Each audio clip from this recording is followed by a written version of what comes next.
My name is Aaron Smith, founder of Escape the Odds Media, based out of Chicago, Illinois. So who are you? I'm Stephen Jackson, senior. I was born in Kansas City, Missouri, and moved from Kansas City to Grand Prairie, Texas at the age of 6. These were some of the best times of my life. Born on the south side of Chicago. Part of my life was on the east side of Chicago, but my latter years was in the Lhamon Homes housing project and what they call now Bronzeville. Grew up the youngest of 5, two older brothers, 2 older sisters. One of my brothers was murdered back in 2005. We value education, despite growing up in poverty. I kind of always knew that I would get education. I seen my sister go away to the Air Force, and I also knew that it was something more than what was in my community, the poverty that was around me. I just always had aspirations to do something different. Mother, working mom, never really any issues with substance abuse or any of those things that sometimes we kind of hear about in our community, just really working class. My pops, who raised me since I was 1 year old, never knew my biological father, maybe seen him a couple times throughout my whole life. So the man who has raised me since I was 1 year old, 42 years, is the person that I know as my father. Older brother, 8 years older than me, then sister after him, and then the middle sister, and then I have a twin sister. 2 parents in the household. They've been married for 55 years now. Always had a mom and dad at home, always. I didn't have a care in the world. I seldomly worried about my safety and was outside playing as often as humanly possible. Mind you, I was between the ages of 6 and 11. In 1988, we moved to the west side of Chicago. It was a complete culture shock to move from Grand Prairie, a suburb of Dallas, Texas, to Chicago. In 1991, I attended Oak Park River Forest High School from 1991 to 1994.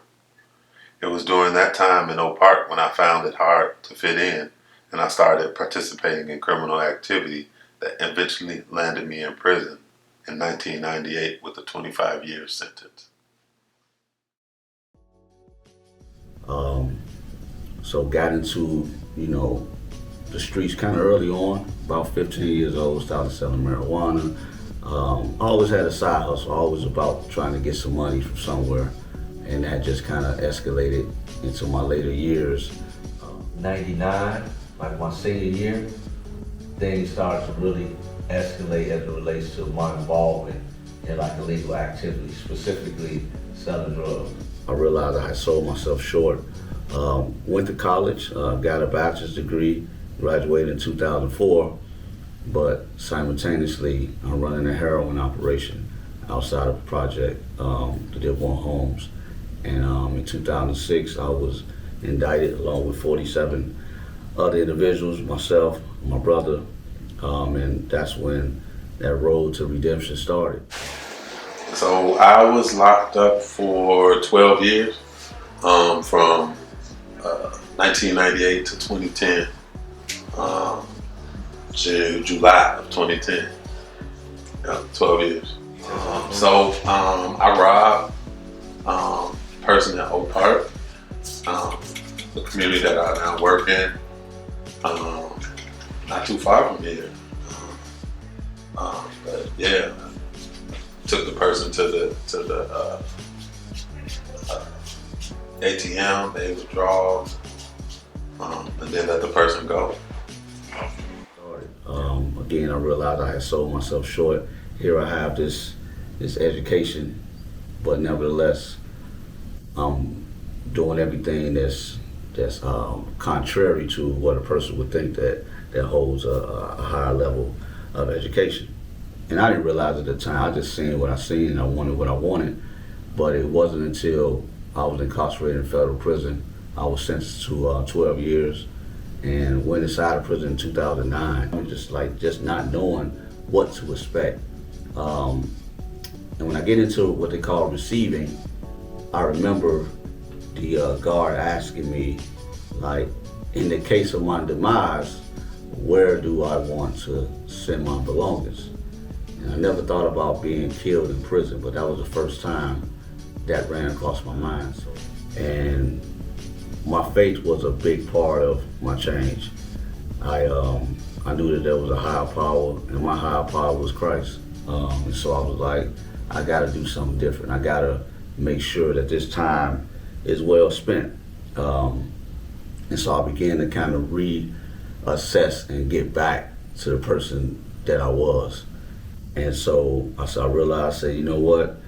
I'm going to take advantage of this opportunity. I'm going to treat my incarceration like school all over. 'Cause I was A lot of people think that prison is a one way. There's a lot of misconception of what prison is. I was also fortunate enough to be in an environment where programming and the restorative environment was created by the board at the institution that I was in. So I was afforded the opportunity to get associate's degrees, 4 trades, cosmetology, computer-aided drafting, electronics, and culinary arts. These journals are important to me. Journaling is therapeutic to me. I initially started journaling just because I wanted. I watched Ruben Hurricane Carter. Something about that movie like prompted me to want to just chronicle.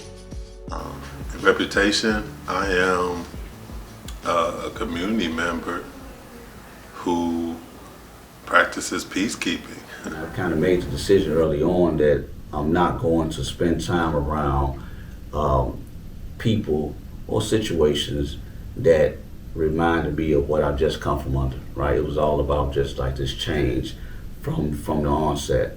And so that's what I did. I began to really dive into not only just business, but my spiritual life, the Bible.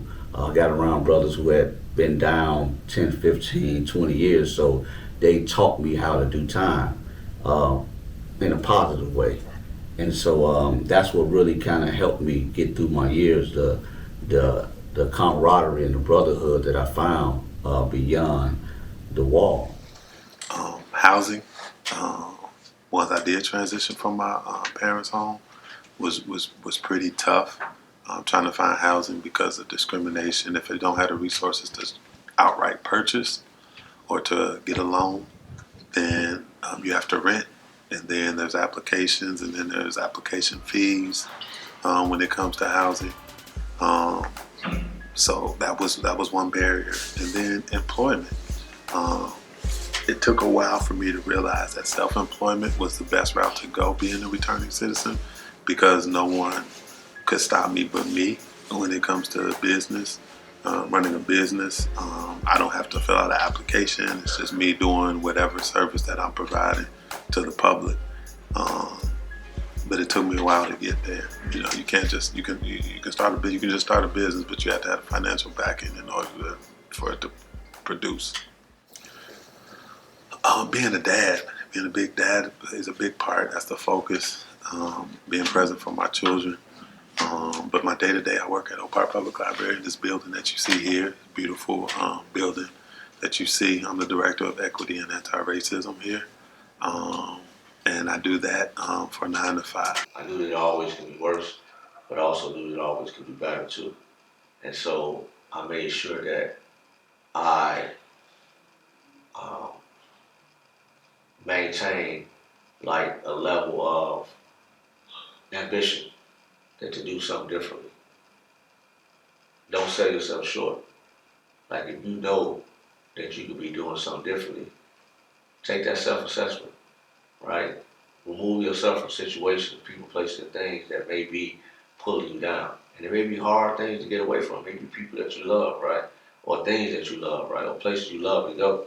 But at the end of the day, if it's not conducive to your growth, and you know that, then you're doing yourself a disservice. And you're allowing yourself to continue to get caught up in the cycle. And that's definitely not a way to escape the odds of recidivism. Yeah, one of my aspirations, now that I've been out for 5 years, just personally, just building better relationships, and one in particular relationship is that with my wife, right? Recently married, and so just learning how to be a husband. I think in our community, at least growing up, I didn't see, just the whole married kind of a thing, and I realized that that does have an effect on the person, and so just doing things differently as it relates to that, and continuing to build a stronger relationship with my daughter as well. If you ever ask Stephen how he's doing, he will say, learning, learning. And I've watched him and how he responds to things, and another thing he says is that he always assumes positive intent. And he's encouraged me to do the same. I want the world to see me as a person who added value in any situation that I was placed in. Person that cares about people, person that cares about his family, a person who shows you the power of redemption.